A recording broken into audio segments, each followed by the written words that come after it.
Hello everyone, glad to be back. Today is 13th of November, now it's 11:30 in the morning, Moscow time. I'm Levan Gudadze and this is my first update for the day, in which I will share all the main news that are making headlines in Russian media outlets and Russian language pages on different internet platforms. Second update will be a little bit late in the evening on my Patreon page, in which I will share additional news that will be reported by Russian media during the day. That being said, let's talk about news now, and I have to be fast because plenty of news to share. And first of all, short summary of the situation on Ukrainian battlefield. According to reports from Russian media and Russian military channels on different platforms, there was no significant changes on any of the sectors of the front line.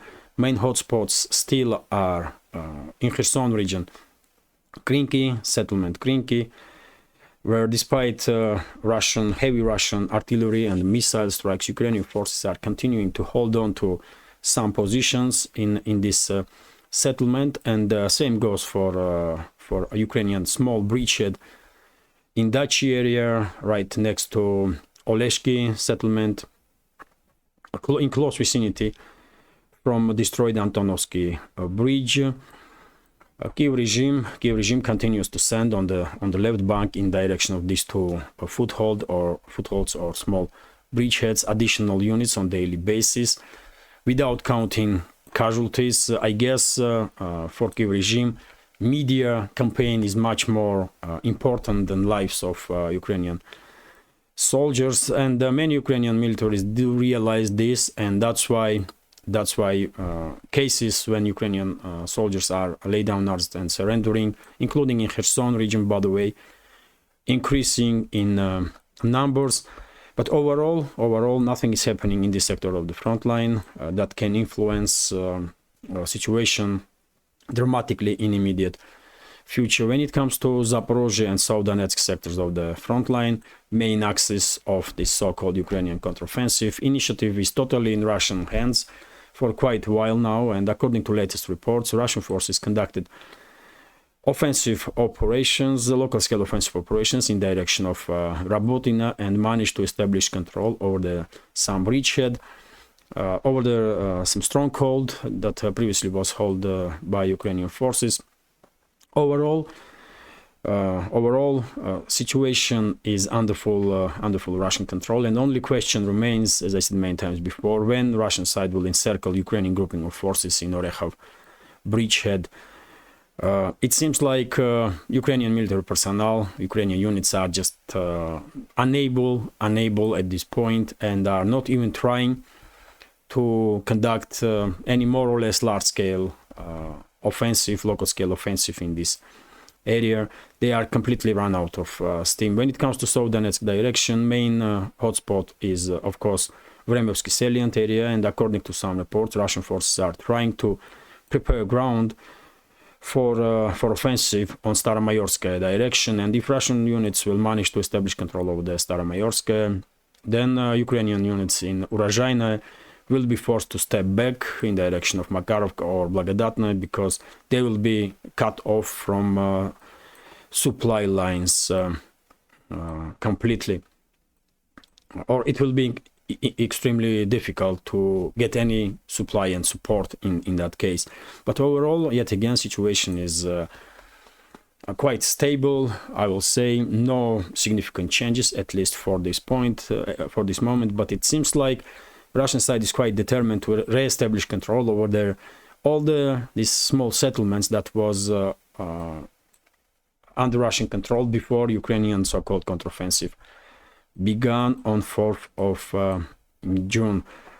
When it comes to Donetsk direction, southern flank of Donetsk direction is also quite active from Marinka up to Avdiivka. And when it comes to Avdiivka, dear friends, we have an update about Stepovaya settlement, and according to Reber, biggest Russian military channel on Telegram, Russian forces did manage to improve their positions along the railway line on the northern-western part of side of Avdiivka, and forward units of Russian forces establish some positions on outskirts of Stepova. If you remember, during the previous days, there were many speculations about this settlement. Some channels were reporting that entire settlement is under Russian control. Some channels, some sources were reporting that this settlement only partially controlled by Russian forces. But Rybar yesterday late evening did did share with public information that Russian forces establish forward positions on outskirts of Stepova, and the rest of the village is still under control of Ukrainian forces. And Rybar also did reported, by the way, that Russian militaries did begin reckoning force operations in industrial zone of Avdiivka, in vicinity of Avdiivka chemical plant, which may be indicator that Russian side is testing now. Russian side is testing readiness, battle readiness of Ukrainian forces in this area. As I said many times before, my understanding is that Russian forces probably will wait for 3 to 5 weeks at least, when Ukrainian garrison in Avdiivka will begin to experience severe lack of reinforcement, munition, any supplies whatsoever. They already are in quite difficult situation, and even videos are circulating in internet from Avdiivka when Ukrainian militaries are complaining.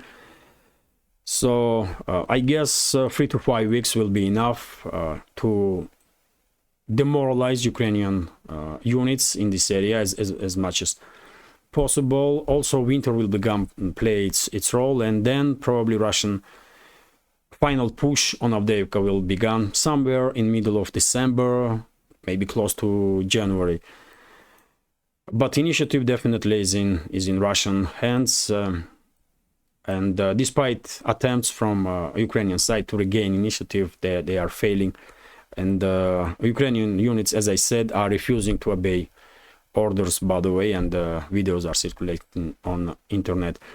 When it comes to northern flank of Donetsk sector, Bakhmut and surrounding areas, yet again Russian forces are conducting offensive operations, and according to latest reports, Russian units continue their offensive, local scale offensives in Klishevka area when it comes to southern flank of Bakhmut, and also in area of Dubovo-Vasilievka and Berkhovka, in area of Berkhovka water reservoir. Also, I believe it's only a matter of days, maybe maximum weeks at this point, and Russian forces probably will reestablish control over all the positions that they used to hold when Bakhmut did become under full Russian control. And when it comes to northern sectors of the front line, no significant changes in this area. It's mainly artillery duels between the sides and reckoning force operations. Ukrainian units are quite demoralized in these sectors of the front line also, and like from Avdiivka, from Kupiansk direction, for example, some videos are circulating in internet when Ukrainian units basically are complaining and refusing to obey orders and to continue this suicidal local scale offensives in hope that they will manage to regain initiative on any of the areas of the front line. Only question when it comes to northern sectors also is when Russian side will begin a large-scale offensive operations or decisive actions. It will happen in winter, in late January, in February, in my understanding. But let's wait and see. Time will tell. And this is it when it comes to short summary of the situation on Ukrainian battlefields. I remind you, dear friends, that if you are interested in more detailed analysis of situation on the line of contact, there are great military channels, military summary, DPA War, Web Union, that are providing detailed information, and of course also Alexander Mercury's host of the Duran Show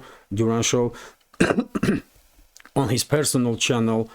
Alexander Mercury's on daily basis share with us his analysis and detailed information about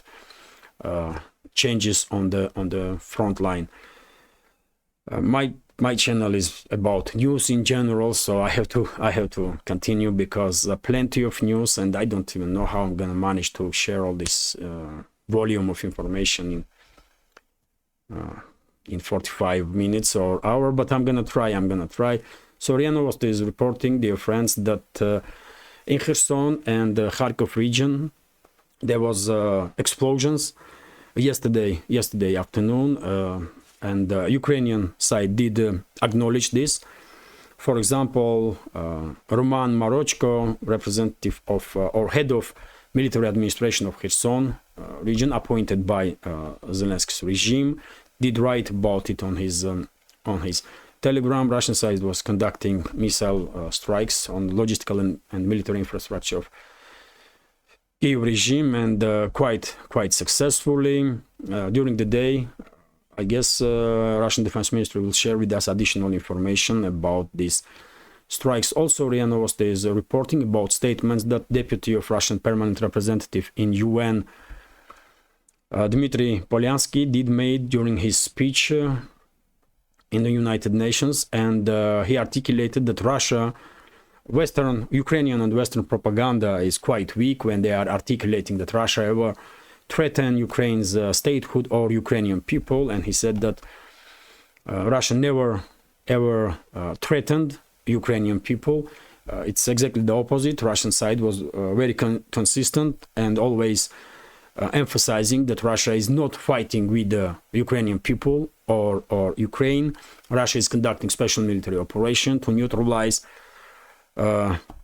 criminal regime that is threatening to Russian speakers and are danger for Russian Federation also. And well, one may argue about statements of Polyansky, because we all remember some quite strong words from Dmitry Medvedev, former president of Russian Federation and current deputy chairman of Security Council. But when it comes to foreign policies, it's president of Russia and foreign ministry of Russia that are articulating policies, and not Russian president and not foreign ministry ever threatened Ukraine, really. They were responding on some actions of Ukraine, but threats, I don't think so. Although, by the way, because this conflict was prolonged and there was so much casualties and so much damage done, at this point, I'm quite sure Moscow is considering to end the misery of this failed state under the name of Ukraine. And whenever negotiations will begin between Moscow and major Western capitals about fate of a modern Ukraine, I believe these negotiations, first of all, will be held on Russian terms. And I also believe that as a result of those negotiations, Ukraine will be divided between its neighbors, and there will be no more Ukraine as a state on political map. Vast majority of territories of Ukraine will become under full Russian control, and western regions of Ukraine under control of Poland, Hungary, and Romania, possibly Slovakia. I did spoke about this reading, this understanding of mine of current developments and or possible future developments many times before. I will just leave, I don't know, 1% chance that for whatever reason Moscow will agree on terms that Kiev and surrounding several regions will remain as a quasi-independent state under the name of Ukraine. But yet again, I just don't see reasons at this point why would Moscow allow this to happen when it's obvious that Western ruling class will use, in this case, this quasi-state against Russia constantly. That's been said. Let's continue with some other news. And TASS news agency is reporting that according to media reports, in this case, Strana UA, Ukrainian media outlet, office of Ukraine's president Vladimir Zelensky is trying to contact or arrange phone call between Zelensky and Donald Trump, and they are hoping that if this phone conversation will take place, Zelensky will somehow persuade Trump to support Biden's aid package, and persuade on its part Republican congressmen to vote for Biden's aid package of 106 billion, in which 63.4 billion, if I'm not mistaken, is due to, or supposed to be allocated for Kiev regime. I don't see why Trump will agree to have any conversation with Zelensky, but let's see if administration of Zelensky will succeed with its attempt to arrange such a conversation. Also, by the way, RT is reporting that British historian and expert on modern Russia, Mark Galeotti, did make statement that rift is growing between Western and Ukrainian spy communities or intelligence of secret services. Well, let me read several sentences. Ukrainian terrorist attacks on prominent Russian public figures are widening the rift between Western and the Kiev's intelligence services, Mark Galeotti, a British historian and expert on modern Russia, has said. In an article for the Times published on Saturday, Galeotti noted that while Ukrainian spy agencies have been closely cooperating with the American and British counterparts since as early as 2014, cracks are beginning to show between Kiev and the West in the realm of shadow warfare. Galeotti attributed the tensions to reservations about the Ukrainian strategy to taking the war to Russia by the bombing and killing of not just military but also political targets. According to experts, the West is particularly concerned that, contrary to Ukraine's beliefs, that these strikes will undermine Russian popular support for the military campaign against Kiev. They could have the opposite effect. Well, in this case, Western analytics are correct. Any attack on Russia will only increase support among society towards Russian government and Russian militaries, undoubtedly. But when it comes to rift between Ukrainian and Western secret services, well, there may be some rift, but I also do understand that Ukrainian state institutions, including secret services, are under 100% control of Western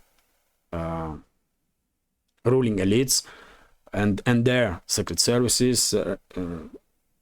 More precisely, CIA of US and MI6 of United Kingdom. And without authorization, I don't think Ukrainian state institutions are capable of doing anything whatsoever. And this type of narrative that has been pushed now from many different media outlets and even public figures from the West, that there are some rift between the Kiev regime and the West. It's just media attempt to lay down ground for inevitable distancing of Western elites from Kiev regime at some point in the future. So they are just preparing ground with this somewhat critical articles that are emerging more and more often in major Western media publications. That's my understanding of it, because I just don't see even slight chance that Ukrainian state institutions, so-called state institutions, will act independently from their Western masters. It's just impossible. And also, dear friends, RT is reporting that Ukrainian officer that was directly accused by Washington Post of participating in sabotage on Nord Stream pipelines are denying these claims and accusing Washington Post of spreading Russian propaganda. Quite interesting turn, isn't it? But anyway, let me read several sentences, if I may. A Ukrainian military officer named in recent Washington Post report as a person who allegedly played a key role in attack on Russia's Nord Stream gas pipeline in 2022, has denied any responsibility while dismissing the claims as Russian propaganda. Roman Chervinsky, that's the name of that person, a Ukrainian colonel with the nation's special operations forces, was responsible for managing logistics and support for a 6-person sabotage team that allegedly carried out the attack on pipelines. Washington Post claims in the article on Saturday. Well, yet again, this is not the first. This is not the first attempt from ruling class in the U.S. and subsequently U.S. media that are controlled, or Western media that are controlled by this ruling Western class, to shift blame from Biden's administration or from Washington to Kiev, to Ukraine. I don't think anybody believes in this stories that Western media and Western elites are coming up, especially U.S. elites are coming up when it comes to attacks on Nord Stream pipelines. But at least this increased number of articles and this active push of this narrative does indicates probably that at least some people in ruling class in the U.S. did realize how damaging this attack on Nord Stream pipeline was for U.S. not just right now, but also in terms of future, how damaging for U.S. reputation and future perspective all this operation was, and that's why they are somewhat trying to shift blame towards Kiev regime, but it will just not work. Samuel Hersh, by the way, award-winning U.S. journalist, has much more trust and reputation that entire U.S. elites, so-called elites combined, and U.S. media, by the way, mainstream media combined.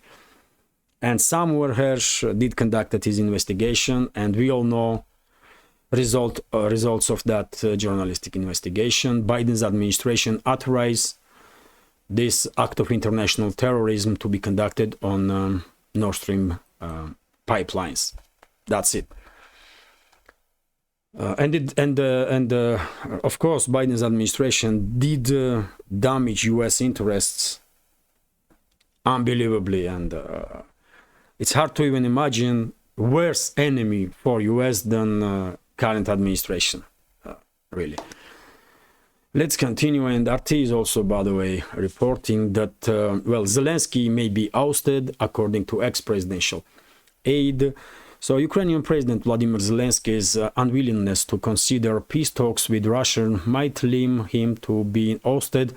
To make such negotiations possible, Oleg Soskin, an advisor to two former Ukrainian presidents, said on Saturday, very much possible, so very much possible scenario. I did notice in previous updates that some major media outlets from Western world are treating Zaluzhny, by the way, as some kind of superstar, despite the fact that Zaluzhny was directly responsible for this disastrous so-called Ukrainian counteroffensive. And logically thinking, Western media should criticize Zaluzhny for that, but exactly opposite is happening. Zaluzhny have been treated like a superstar, and maybe because we are talking about Western media, which is controlled absolutely by ruling class of the West, maybe some groups in this ruling class in the West are fed up really with Zelensky. They want someone else in office of president of Ukraine, or as a leader of Ukraine, someone that can be negotiable for Russia, or seen as someone with whom Moscow can talk. And Zaluzhny, for example, definitely can be that person, and because of it, he is in quite a dangerous situation right now, because I don't think Zelensky or his inner circle will leave their current positions without fight, and they may very well try to take down Zaluzhny one way or another. So that's a quite possibility, really. Soskin is correct in my understanding. Zelensky may only have, I don't know, several days, weeks left in presidential office, maximum several months. And that's it, I guess, for him. He will be forced to flee Ukraine.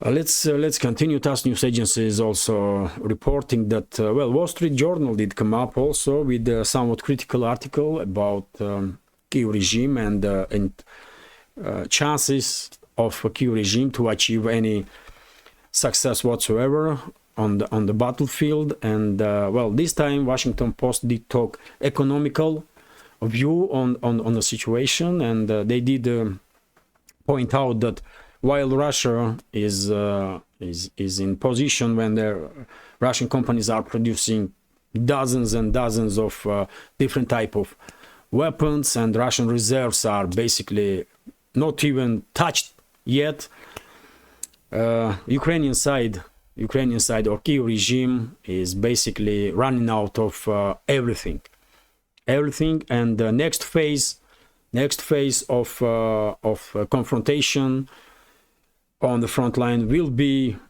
even more dangerous for Kyiv regime than any previous one. And well, in some sense we can agree with this assessment, but yet again, point is why Western media outlets are beginning to come up with so many critical articles about Kyiv regime now at this time frame, when it was obvious from very beginning that Kyiv regime had no chance against Russia ever. In my opinion, this media campaign is a clear indicator that Western ruling elites are close to a point when they will recognize that they lost this battle with Russia, and they are looking for a way out of this situation. I remind you, dear friends, that just recently Western media outlets also did began writing about pressure from Washington on Kyiv regime to prepare ground for future negotiations with Moscow. Yet again, Zelensky openly on public did refuse to conduct any negotiations. He was very undiplomatic, let's say this way, towards Russian leadership in his latest interview and in many other instances, and that's one of the reasons also that he cannot be seen by Moscow as someone with whom negotiations can be held.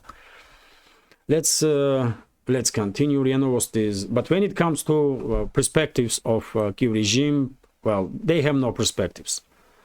Russian side will emerge victorious from this conflict undoubtedly, and Western, at least some people in the Western leadership are beginning to realize that, and that's why so many articles are appearing lately in the Western media with somewhat critical attitude towards Kyiv regime and the chances of Zelensky and his associates.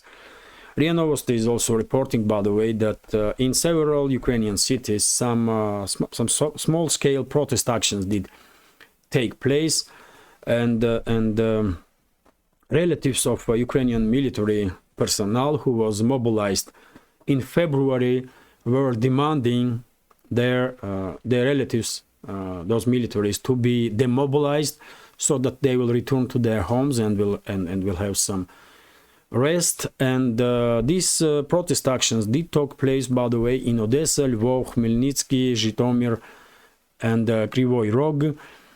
Quite a number of cities, and even though protest itself was not in the large scale, only few dozens, maybe few hundred people did participate in each of these actions. Most important thing is that it seems like at least some part of Ukrainian society is beginning to learn how to deal with fear, because to conduct such action, excuse me, to conduct protest action in modern Ukraine,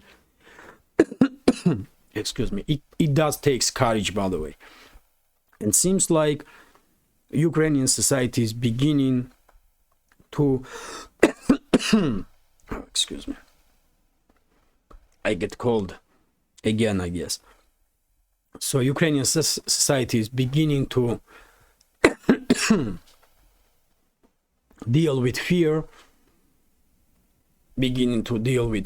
and act. For God's sake, man, I cannot start this update from all over there again. Sorry, guys. So that's the most important thing in my understanding, that at least some part of Ukrainian society is beginning to learn how to deal with fear and become proactive. So let's continue. TASS news agency is also reporting that Chancellor of Germany, Olaf Scholz, did made a quite interesting and same time strange statements while answering to questions of editors of Hellbronner Steam newspaper. And during this interview, Olaf Scholz said that he had a talk with Putin previously, President of Russian Federation previously, and he will have a talk with President of Russian Federation in the future, because it's necessary.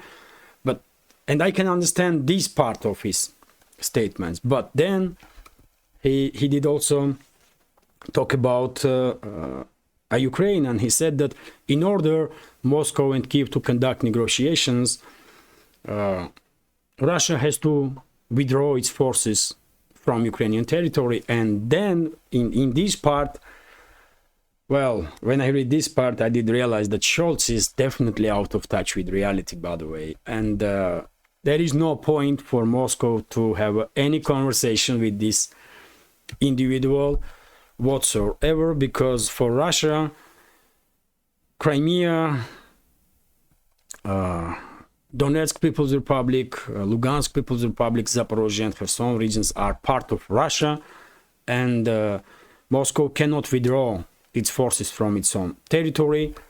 It's obvious, and not really, no one really cares in Russia what Scholz is believing in and what any other Western leader believes in. That's reality according to Russian constitution on the ground. And only question is why Scholz is talking about possible negotiations with Putin, if same time he's and he said, by the way, while commenting on possible withdrawal of Russian forces from Ukraine, that Putin is not ready to make such a decision yet. And this phrase definitely indicates that it's a Scholz, by the way, that not really ready to realize what is the reality on the ground, to realize that if there will be any negotiations, those negotiations will take place on Russian terms, not on the terms of Western elites, but on Russian terms. But people like Scholz and some other low-level managers of true rulers of the Western world, they are just puppets, man. They cannot. They are not able to read big picture. That's what I want to say, really. And therefore, I don't think Scholz will have any conversation with Putin anytime soon, because even if he wants to, why would Putin spend time to talk with this individual? I mean, what is the point? I mean, so anyway, let's continue, dear friends. How long is this update? 34 minutes. So let's continue. RIA Novosti is reporting that Israeli army made statement this morning that they are shelling southern Lebanon once again. And of course, the reason is response. Israeli officials always are saying that they are responding responding on attacks on Israel. They are shelling. They are increasing shelling of southern Lebanon on daily basis. Yesterday, videos were circulating on internet with some claims that Israel did use white phosphorus while targeting southern Lebanon. It's hard to confirm this information, but previously, if you remember, Human Rights Watch did make statement that Israel did use white phosphorus in the Gaza Strip. So it's quite possible that they are using this type of munition in southern Lebanon. Also, well, it seems like Netanyahu's government is truly emboldened by impunity that they are conducting war crimes and crimes against humanity in Gaza Strip, and they are openly provoking basically Hezbollah to get involved in this conflict with full force. I guess Netanyahu hopes that US and other NATO member states will come to save him, his government and his army, because after all, US does has at least 2 aircraft carrier in close vicinity from Israel that can operate, can conduct military operation. US has also amphibious warship in this area, and also, by the way, Cyprus did become as a military base these days. Many NATO member states are deploying its military personnel and military equipment in Cyprus. So maybe Israel is beginning to, its next phase in this military operation, which is a provocation against Hezbollah to enlarge this confrontation in hope that Washington, basically US militaries will deal with Hezbollah, not Israelis but US militaries. And if Hezbollah is involved in this confrontation, then it will be only a matter of time when there will be some provocations against Iran also, I'm afraid. And in that case, world will have on its hands regional military conflict in this in Middle East. But I don't know. Let's hope it will not escalate that much, but it's quite likely. TASS news agency is also reporting that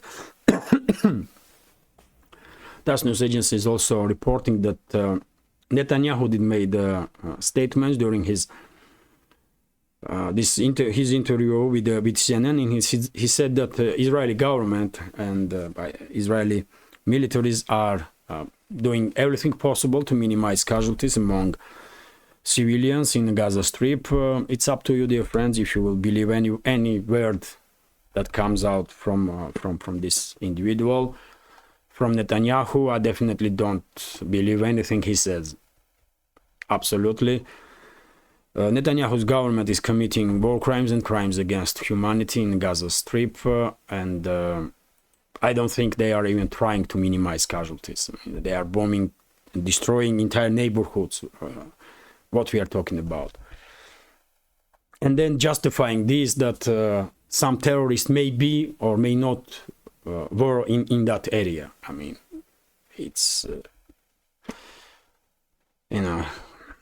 let's continue with some other news. And very same Netanyahu did made remark about Macron's statements, by the way, day before yesterday, if I'm not mistaken, when he was somewhat critical of actions of Israeli government and Israeli military in the Gaza Strip, and Macron did spoke about devastating situation, humanitarian situation in Gaza Strip, and he did spoke about tragedy that is taking place when kids are dying when one kid dies is tragedy. When thousands and thousands are dying, it's just There is no word to describe how unbelievable that is, how devastating that is. And Macron was somewhat critical of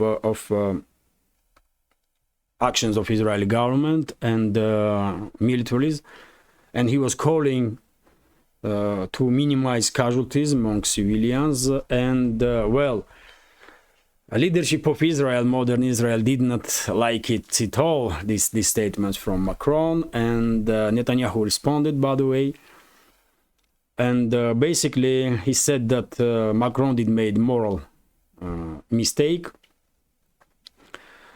Let me read. And dear friends, let me remind you that when I was sharing with you information about statements of Macron, if you remember, I did mention that I wonder how long it will take before Macron will change his mind.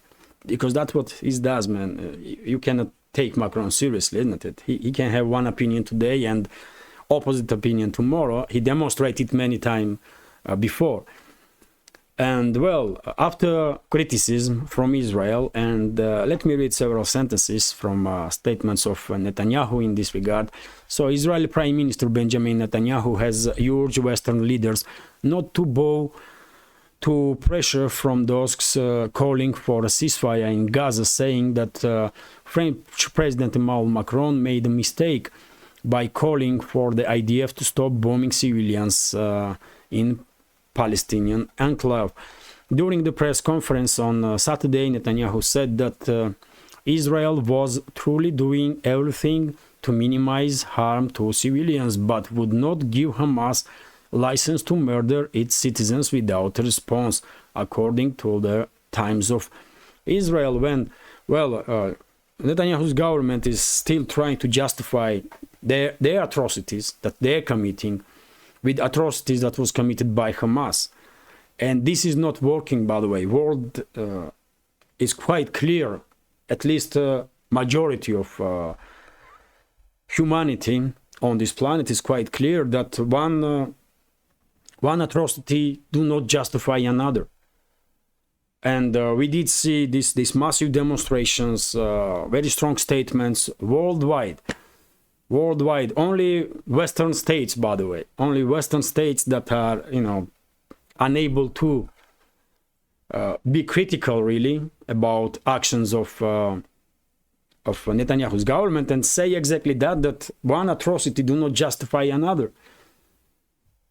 And well, Macron did try, and well, after some criticism from Israel and maybe from some other places, Macron did made a phone call to President of Israel, and he did backtrap on everything he said, basically. So let me read several sentences. French President Emmanuel Macron appears to have backtracked on his comments about Israeli strikes killing scores of civilians in Gaza, which he made in an interview with the BBC on Friday while calling for a ceasefire. The remarks prompted by backlash from Israel Prime Minister Benjamin Netanyahu, who accused Macron of making serious mistakes factually and morally. On Sunday, the French leader initiated a phone call with Israel's president to clarify his position, saying that he did not intend to accuse Israel of intentionally harming innocent civilians, according to Herzog's office. Herzog is I guess, surname of President of Israel. Oh, it is. Israeli President Isaac Herzog said that the remarks caused much pain and upset in Israel. Really? You are killing thousands and thousands of children in Gaza Strip. What are you talking about? This Herzog is, I mean, wow. Wow, man. What kind of, how strong Israeli lobby really is that they can shut up. They can openly, demonstratively shut up presidents of other countries, by the way. Macron is a president, at least formally, is president of Fifth Republic, France. And just look at this, man. Just look at this. Wow. Citizens, our friends from our community from France, I mean, please share what is your take on this situation, man. After all, Macron is, I mean, president of France. How he can bow down to these war criminals, Netanyahu, this what is name of this creature, Herzog, and the rest of the mass murderers, man. How Macron, president of France, bow down to these war criminals that are killing, that are conducting genocide right now. It's I don't know, man. Everything that happening in Gaza Strip is a shame on humanity, by the way. It's shame on humanity, and it's so unfortunate that world is in position when world community in position when it can do nothing. It can do nothing to stop these atrocities that Netanyahu's government is committing. Unbelievable, man. But Macron is this clown, man, is something out of this world, man. Total shame for France, in my personal opinion. But these individuals, man, Herzog, Netanyahu and their associates, they are one of the worst possible human beings on this planet. They are war criminals and mass murderers, and it's appalling that President of Fifth Republic is bow down to these criminals, man, and cannot stand on his position. Anyway, let's continue. TASS news agency is reporting that Israel, while Israel is asking for air defense systems from US, same time, very same Israel is made decision to sell air defense systems to Finland for 370 million euros. Quite strange development, really, especially at this point when, in one hand, Israeli government is asking for help, including with the air defense systems. In the other hand, they are selling some weapons so that they can make some money. I mean, something is not right here. Everything is not right when it comes to situation in Gaza Strip and Israel. But this story is also not, I mean, nonsensical, but it is what it is, man. RIA Novosti is also reporting that Hamas stopped any talks about releasing hostages because of situation around Ashifa hospital in the Gaza. And as we all know, Israeli forces encircled this hospital, and according to some reports that I read on Telegram, Israeli units are beginning to conduct operations to establish control over the hospital. There are some claims that Hamas has some military facilities under this building. I don't know if it's true or not, but well, that's a statement from Hamas that they will stop any negotiations about releasing of hostages because of this situation in around Ashifa hospital. And also, by the way, TASS news agency is reporting that according to statements of ambassador of Palestine in Russia, Abdel Hafiz Nafal, risk of provoking involvement of third parties in Palestinian-Israeli conflict is quite high, mainly because of the actions of Netanyahu's government. And well, it's hard to disagree, really. It's hard to disagree. Of course, ambassador of Palestine did spoke about possibility that Hezbollah will be provoked to get involved in full force in this confrontation. And if Hezbollah is involved, then next step may be Iran's involvement. Iran may be provoked also, and in that case, of course, world will have a regional conflict on its hands. Let's hope it will not escalate that much, but it's certainly a possibility. TASS News Agency, if you take a look on the map, by the way, as I highlight several times before, this is Gaza Strip here, and this is southern Lebanon. Just look at the bombing scale of bombings, by the way.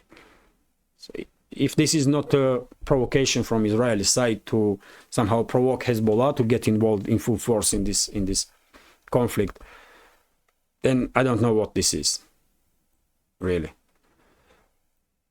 And as I said, Netanyahu's government is emboldened. They know US has massive military assets in this region, and well, maybe Hezbollah's government is thinking that no, they can attack Hezbollah, they can attack Iran, and US will fight this war on their behalf. US and other NATO member states, and that's maybe a case, by the way. Who knows? If Israeli lobby can shut up and forced to almost openly apologize President of France, then who knows how far this influence of Israeli lobby goes. Who knows, man? But anyway, let's continue. Plenty of news left.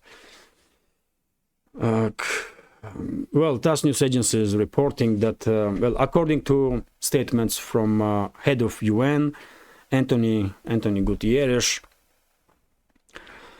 administration of Palestine, West Bank, basically, have to take charge over the Gaza Strip, and both sides, Israel and Palestine, have to begin work on two-state solution. Well, this is not the first time when Guterres is talking about two-state solutions. That's the official position of UN, United Nations, two-state solutions. But well, unfortunately, I don't think administration of Netanyahu or his government cares what UN has to say, or head of UN in this case. They did demonstrate it many times before. There are so many resolutions that Israel never even tried to apply. So what is the point of these statements from Guterres? I don't know. Maybe he's just trying to save face, because everybody sees that world community is basically ineffective to deal with such critical situations. It is what it is. RIA Novosti is also reporting, by the way, that President of Turkey Erdogan did made a statement that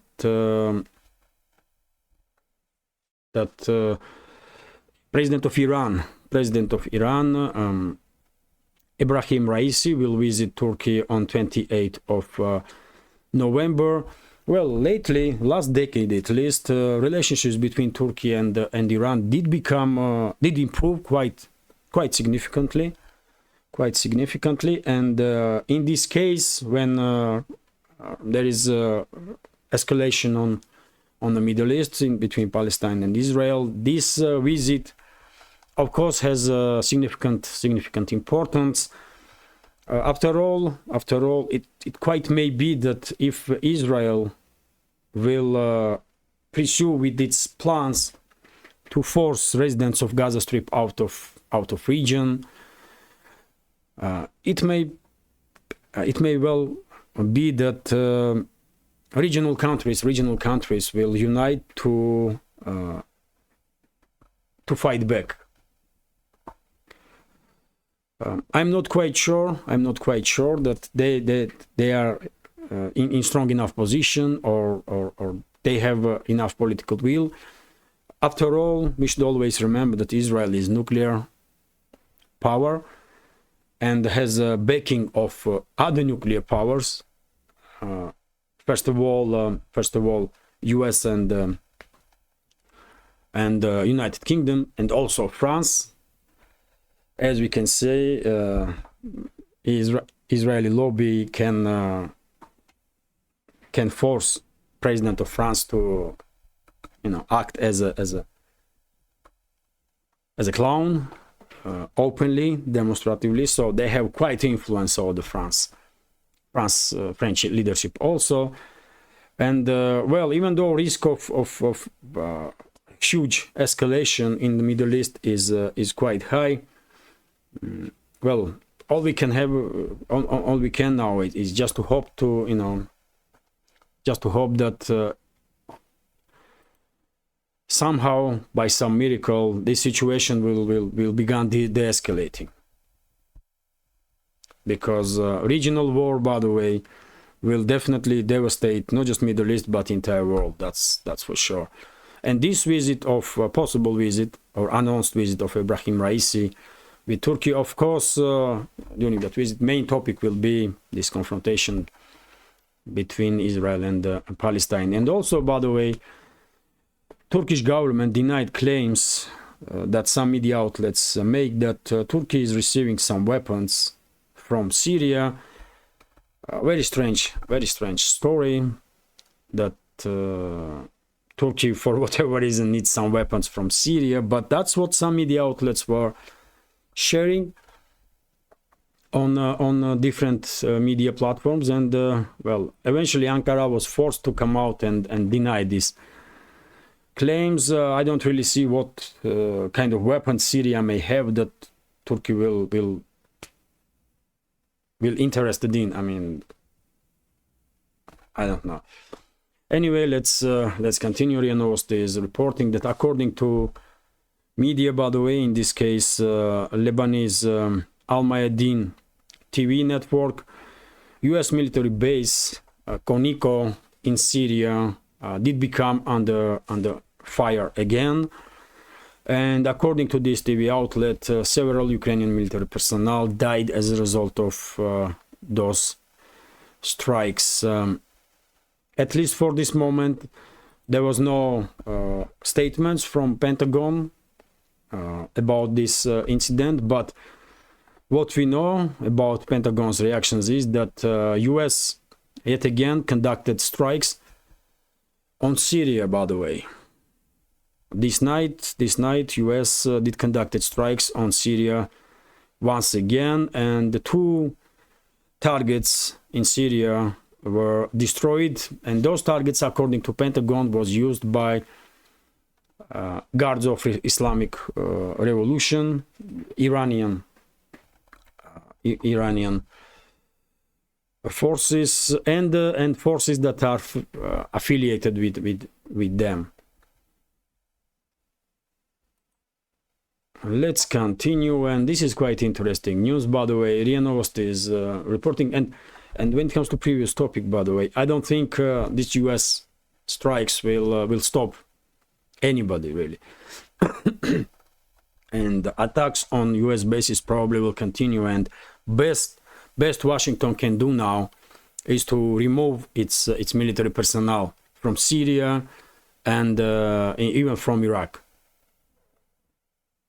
That's best what Washington can do to save lives and health of US military personnel in those regions.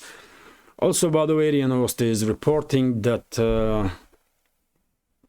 production lines have been construction of production lines for Su-75 or Checkmate have begun. Checkmate is a fifth generation light fighter jet that was engineered by Sukhoi Bureau.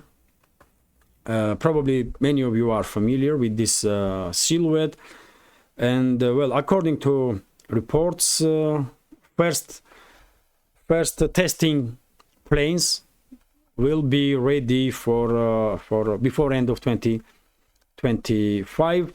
And since the presentation of these planes, some additional modernizations have been made by constructors to make sure that these planes will be adjust to demands from the customers. And it well may be that Sukhoi, this Sukhoi's project will achieve quite success on the world market, because at this point this is the only fifth generation light fighter jet that is specifically engineered for export, for a world market. And the price, by the way, on these planes supposed to be at least twice less than on US F-35. So there is a demand on the world market, I believe, and if Sukhoi is lucky, and if they will manage to produce these planes in timely manner, then I guess they will have success on the world market. RIA Novosti is also reporting, by the way, that the National Interest magazine did write about also Russian aircraft, this time S-70B Okhotnik heavy unmanned drone. And according to the National Interest, US military specialists are seeing this drone, which is created to fly in tandem with the Russian 5th gen fighter jet Su-57 as a danger. So US militaries probably did analyze all the data they managed to gather about these planes, and if they are taking this weapon system seriously, then I guess Okhotnik will truly have some quite interesting characteristics. And this plane is supposed to be one of the pluses of this plane is that it can carry large volume of weapons, and also it's a stealth, by the way, so that's additional plus of course. And dear friend, TASS news agency is reporting that head of Russian Foreign Ministry Lavrov did make statement about EU's involvement in affairs in the Central Asia, and Lavrov said that EU is planning to create such a situation in Central Asia, in Central Asian republics, that Russia will be forced out from this region, which will not happen. But it's hard to disagree with Lavrov, because whenever you see representatives of EU or NATO, I mean, wait for trouble, and Central Asia is no exception. And first of all, who has to be careful? It's Central Asian republics, because they can clearly see what's going on in the world, isn't it? Whenever NATO and EU went, those areas were basically, outside of Europe. So it's hard to disagree with Lavrov in this case, but anyway, let's and by the way, I have to mention that main reason in my understanding why Western ruling elites want to have influence over the Central Asian republics is that some of those republics, by the way, are bordering with China. Kyrgyzstan and Kazakhstan, namely Tajikistan, and they are bordering, by the way, with the northern western parts of China, where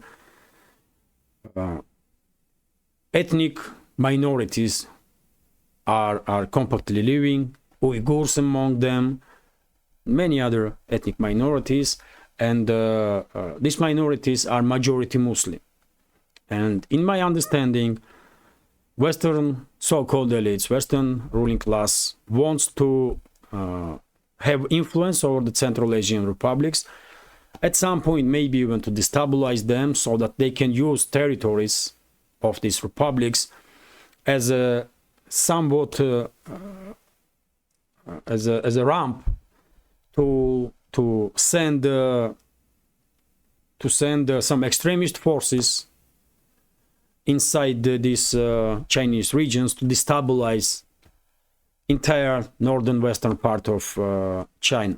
That's the main reason, in my understanding, why NATO and Western ruling class, with active use of Turkey, by the way, is trying to have some influence in the Central Asian republics.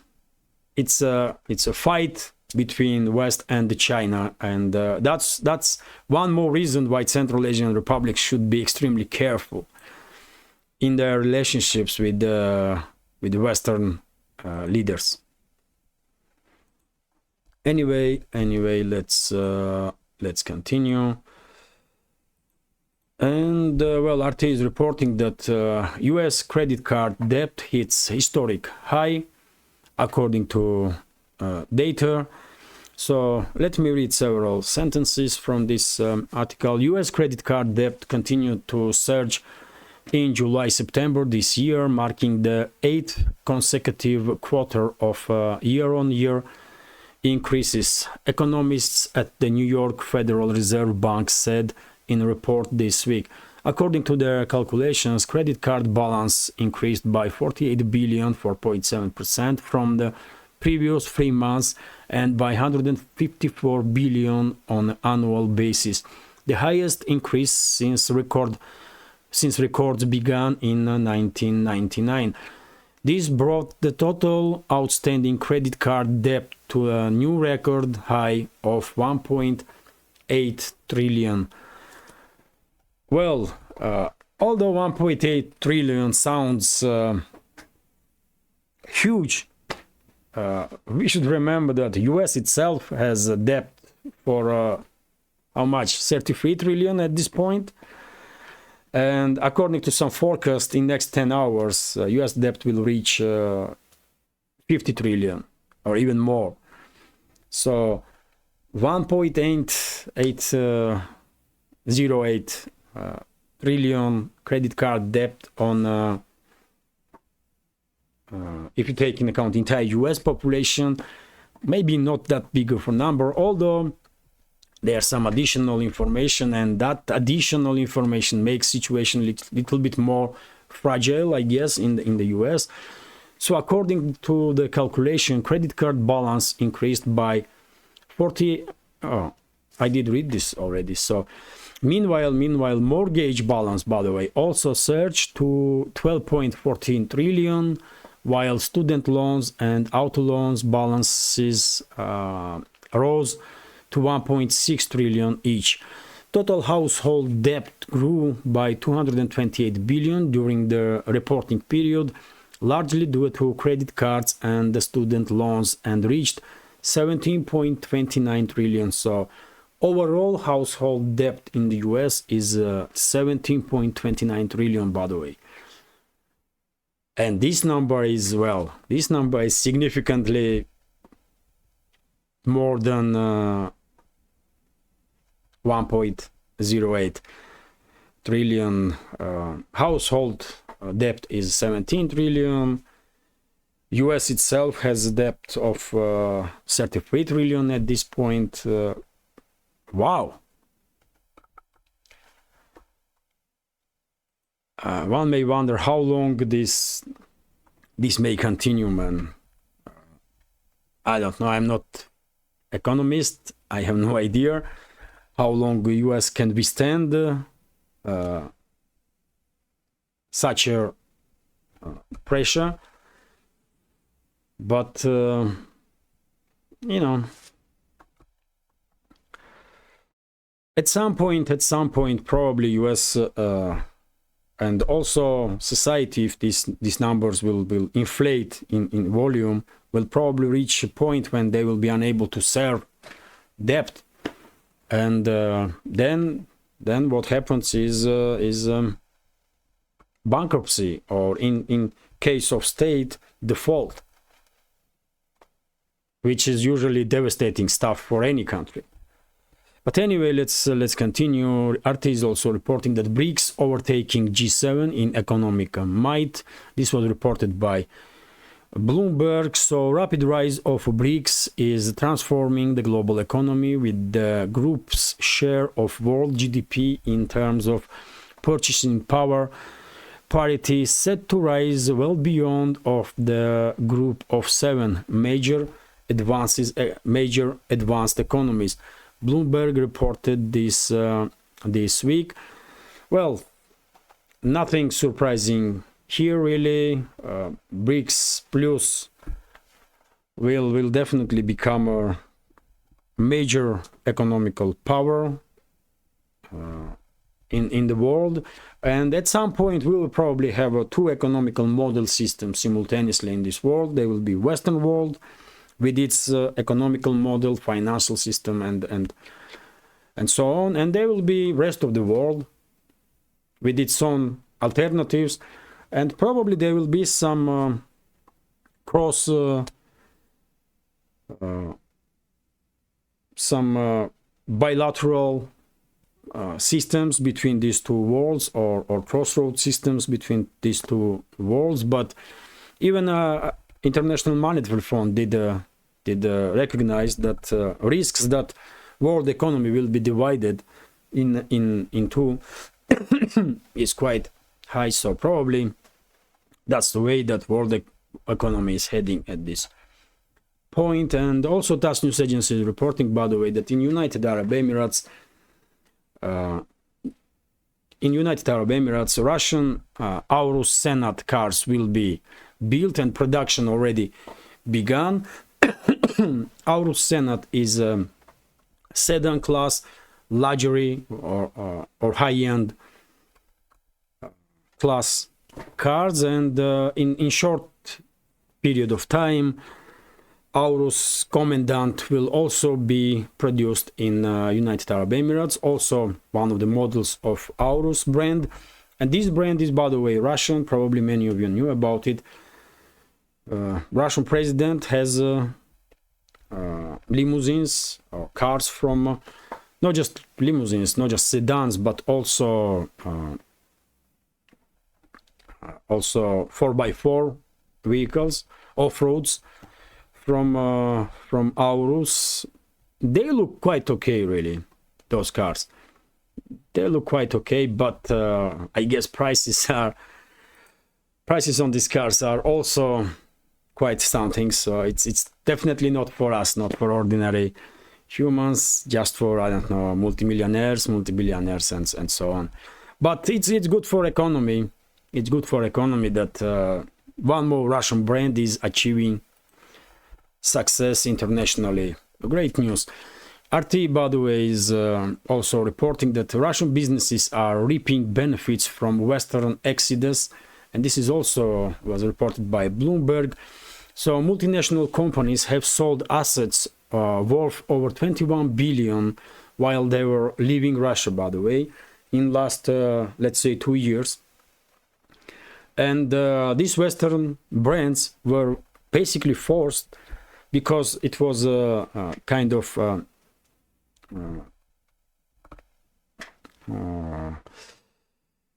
how you say it, man?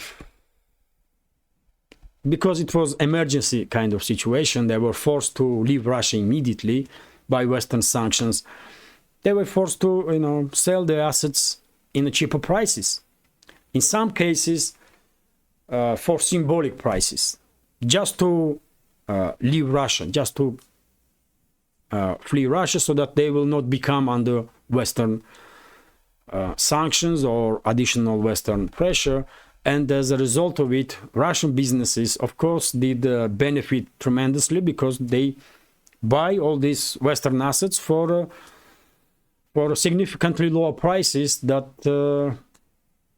that market price was on those assets before Western sanction wars began.